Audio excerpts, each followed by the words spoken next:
ಅಂಬಾನಿ ಕುಟುಂಬದಲ್ಲಿ ಏನೇ ನಡೆದರೂ ಕೂಡ ಅದ್ಧೂರಿಯಾಗಿ ನಡೆಯುತ್ತೆ. ಅದರಲ್ಲೂ ಅನಂತ್ ಅಂಬಾನಿ ಮತ್ತು ರಾಧಿಕಾರ ವಿವಾಹ ವಿಜೃಂಭಣೆಯಿಂದ ನಡೆದು ವರ್ಷಗಳೇ ಕಳೆದಿದೆ.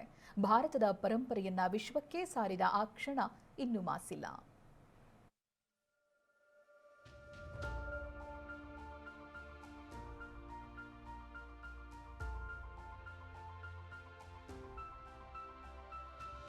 ಅನಂತ್ ಅಂಬಾನಿ ರಾಧಿಕಾ ಮರ್ಚೆಂಟ್ ಮದುವೆಯಾಗಿ ಇಂದಿಗೆ 1 ವರ್ಷ. ಈ ವಿವಾಹ ಮಹೋತ್ಸವ ಜಾಗತಿಕ ಮಟ್ಟದಲ್ಲಿ ಅರ್ಥಪೂರ್ಣ ಆಚರಣೆಗಳಿಗೆ ಸಾಕ್ಷಿಯಾಗಿದೆ. ಅನಂತ್ ರಾಧಿಕಾ ವಿವಾಹ ಜಾಗತಿಕ ಮಟ್ಟದಲ್ಲಿ ಒಂದು ಮೈಲಿಗಲ್ಲು ಸೃಷ್ಟಿಸಿದೆ. ವಿಶ್ವದ ಅಗ್ರಗಣ್ಯ ನಾಯಕರು, ಜಾಗತಿಕ ಮಟ್ಟದಲ್ಲಿನ ಪ್ರಮುಖರು ಇವರ ವಿವಾಹಕ್ಕೆ ಸಾಕ್ಷಿಯಾಗಿದ್ರು. ಸನಾತನ ಧರ್ಮದ ಅಡಿಯಲ್ಲಿ ನಡೆದ ಈ ವಿವಾಹ ಕಾರ್ಯಕ್ರಮದಲ್ಲಿ ಭಾರತೀಯ ಸಂಪ್ರದಾಯ ಸಂಸ್ಕೃತಿಯದ್ದೇ ಮೆರುಗು. ಇಷ್ಟೇ ಅಲ್ಲ, ಪ್ರಮುಖ ಧಾರ್ಮಿಕ ಗುರುಗಳು ಭಾಗಿಯಾಗಿ ಆಶೀರ್ವದಿಸಿದ ಕಾರ್ಯಕ್ರಮ. ಅಂತಾರಾಷ್ಟ್ರೀಯ ಮಟ್ಟದ ನಾಯಕರು, ಸೆಲೆಬ್ರಿಟಿಗಳು ಕೂಡ ಆಗಮಿಸಿ ಶುಭ ಹಾರೈಸಿದ್ರು. ಅಂಬಾನಿ ಕುಟುಂಬದ ಲೋಕೋಪಕಾರದ ಆಶಯದಿಂದ ಆರ್ಥಿಕ ಲಾಭ ಕಂಡಿದ್ದು ಉಂಟು.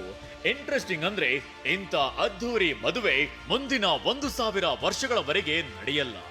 ಮತ್ತೊಂದು ವಿಶೇಷ ಏನಂದ್ರೆ, ಸಾಮಾನ್ಯವಾಗಿ ಮದುವೆಯಾದ ಜೋಡಿ ಹನಿಮೂನ್ ಅಂತ ಸುತ್ತಾಡೋದು ಕಾಮನ್. ಆದ್ರೆ ಅನಂತ್ ಅಂಬಾನಿ ಮಾತ್ರ ಗುಜರಾತ್ನ ಜಾಮ್ನಗರದಲ್ಲಿರುವ ರಿಲಯನ್ಸ್ ಫೌಂಡೇಶನ್ನ ವಂತಾರದಲ್ಲಿ ಪ್ರಾಣಿಗಳ ಆರೈಕೆಯಲ್ಲಿ ಬ್ಯುಸಿಯಾಗಿದ್ರು.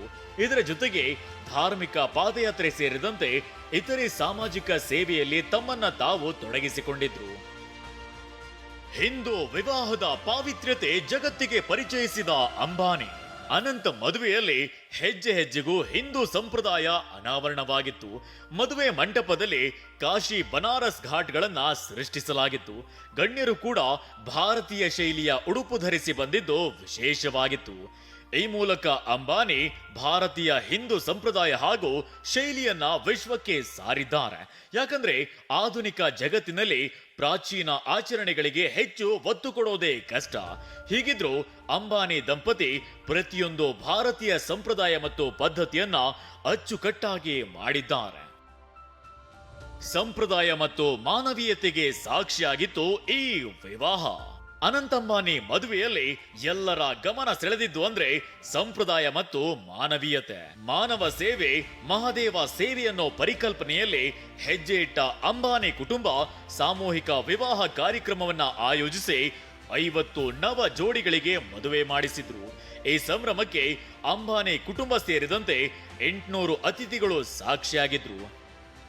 ಅದೇನೇ ಹೇಳಿ, ಅಂಬಾನಿ ರಾಧಿಕಾ ಮದುವೆ ಕೇವಲ ಒಂದು ವಿವಾಹ ಮಾತ್ರವಲ್ಲ, ಹಿಂದೂ ಸಂಪ್ರದಾಯ ಹಾಗೂ ಭಾರತೀಯ ಪರಂಪರೆಯನ್ನ ಜಗತ್ತಿಗೆ ಸಾರಿದ ಒಂದೊಳ್ಳೆ ಕಾರ್ಯಕ್ರಮ ಅಂದ್ರೂ ತಪ್ಪಿಲ್ಲ. Bureau report, TV9.